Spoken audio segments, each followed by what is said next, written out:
Yes, you're parentifying yourself in the relationship. You're going from lover to mother. And there's nothing sensual or sexual about a man looking at his mother. He respects and appreciates her, but he may also be angry at her and have resentment towards her because he's going to feel stifled if you are operating as the parent and the mother, because now you have all of the control. And even though he's being taken care of and may not be paying any of the bills, you are not allowing him to operate in healthy masculinity. You're contributing to his emasculation. He's contributing as well by allowing it, but you are also contributing by continuing to pay the bills and make the decisions for him. He needs to figure life out. He needs to figure out how to pay the bills, how to make the rent, how to pay the mortgage, how to do whatever needs to be done. And because we live in a capitalist environment and society, and we are all a part of capitalism, he has to learn how to maneuver and manage himself in this dynamic. And if he does not, that is a big problem for you. It's a big problem for you. It doesn't bother him as much as it bothers you, because he's willing to be a child and he's willing to be treated like a child, which tells you everything that you need to know about him as a man. He hasn't graduated or evolved or grown or matured. Right? And so what then happens is that there will come a time where you will need support from a man. There will come a time where you will need to be supported by him, and he will not know or be able to or even be willing to give you that support. And now we're not even talking about just the finances. What about when a life challenge happens?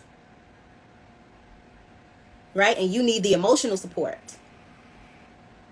You've been taking care of him and making sure his needs are met. He won't know or won't be willing to meet your needs because the dynamic of the relationship has been disrupted so much. You've been operating in a parentified way as opposed to a partner way. So he's not even going to see you as a partner. He's not even going to see you as a partner. When a mother is upset, oftentimes, if she has a close relationship with her children, they'll come to, ask her what's wrong and maybe rub her leg or back, but then they go back and play because it's not an issue that they are really capable of addressing. And the same is going to be of you and this gentleman if you are supporting a man financially. So you need to stop.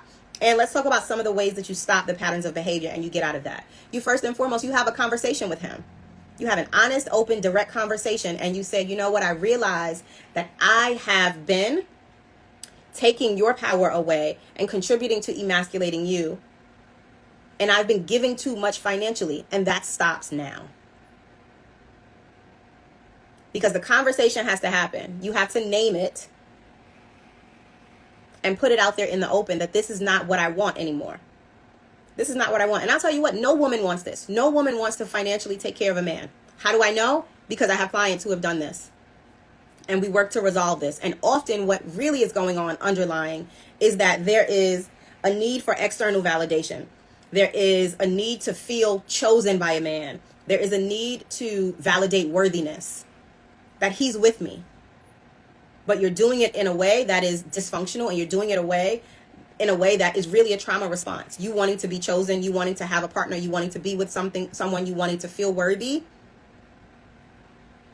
And so you overcompensate and you people please and you overexert yourself and you give too much.